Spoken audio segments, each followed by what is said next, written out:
I am Ferdinand Marcos, and I am the President of the Republic of the Philippines. I stand today on behalf of 110 million Filipinos. People and hello universe, it's me again. Ayun guys shout out sa mga Marcos loyalists and supporters. At ito po ang ating mahal na Pangulo, ang kanyang report sa mamamayang Pilipino, except lang po yung tumutuligsa pero makikinabang din. Ito po yung kanyang arrival speech, no ko? Mga kababayan, pakinggan po natin, no? See you again guys on my next upload videos. Bye and babus. God bless Philippines. Ito na ang pinakamatalino at magaling na Pangulo sa buong mundo. Mahal kong kababayan, good morning po at magandang umaga. Hatid ko po ang pasalubong ng magandang balita para sa inyong lahat pagkatapos ng aking state visit sa Brunei Darussalam at yung aking working visit sa Singapore. It is my inaugural state visit to Brunei Darussalam, an ASEAN neighbor, and this is the first time that a Philippine leader will deliver the keynote speech at the International Institute for Strategic Studies, also known as the Shangri-La Dialogue in Singapore. Both visits were productive and engaging. I met with His Majesty Sultan Haji Hassan al-Bolkiah Muizzuddin Wadwala and comprehensively discussed the state of our overall bilateral ties. This year marks 40 years of diplomatic relations between our two countries, and our conversation covered many facets of our relations, from defense and security, maritime cooperation, economic cooperation, and people-to-people exchanges.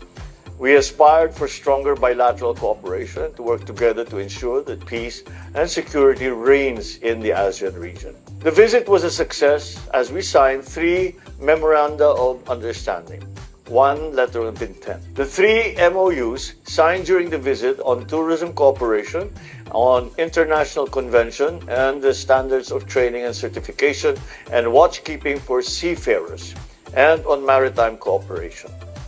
The MOU on tourism cooperation will provide our respective tourism agencies a definite roadmap to ensure a sustainable and continuous stream of tourists who will be attracted to visit and to explore each other's countries. Through the MOU on STCW, our overseas Filipino seafarers who were issued Philippine national certificates are now recognized in Brunei. Finally, the signing of the MOU on maritime cooperation provides Brunei and the Philippines a good foundation for maritime activities to be undertaken jointly. Our respective agencies have also signed a letter of intent on agricultural cooperation, which will serve as a precursor for further cooperation ensuring food security between our two countries. In addition to these successes on the bilateral front, we also further assured Brunei that it can count on the Philippines' support on regional affairs as we stated our clear position for Brunei to establish the ASEAN Center for Climate Change. While in Brunei, our key government players and business sector engaged in productive dialogue with their counterparts. The Philippine Business Forum highlighted agribusiness, renewable energy, halal development, and opportunities in the Bimpiaga and BARM. The forum, attended by 200 representatives from diverse Bruneian business sectors, explored collaborative opportunities and showcased the Philippines' potential as a significant player in the Bimpiaga region. The established linkages between the Philippines and Brunei business sectors are expected to yield significant commercial benefits, including increased trade and investment opportunities, enhanced market access for goods and services, and the sharing of technological innovations and best practices. The meeting with the energy sector was attended by executives from oil and gas companies such as Brunei Shell Petroleum Company Sendiran Berhad, Brunei LNG Sendiran Berhad, Total Energies in Brunei, Serikandi Oilfield Services Sendiran Berhad, and the Adnin Group of companies. Through this engagement, we learned that Brunei is actively exploring renewable energy sectors opportunities by establishing interconnections with neighboring countries. I share that likewise, the Philippines is also attempting to increase the share of renewable energy on top of the current oil and gas energy mix with the help of existing legislation such as the Renewable Act of 2008. We assure Bruneian businessmen that Philippine government is committed to encourage foreign investors and players in the renewable sector and in the process continue to boost our country's trajectory and economic, sustainable, and inclusive growth. Mga kababayan, we will continue to work to realize our dream of being a high-income economy by 2040. While we are on the topic of jobs, I also met with the Filipino community in the Sultanate.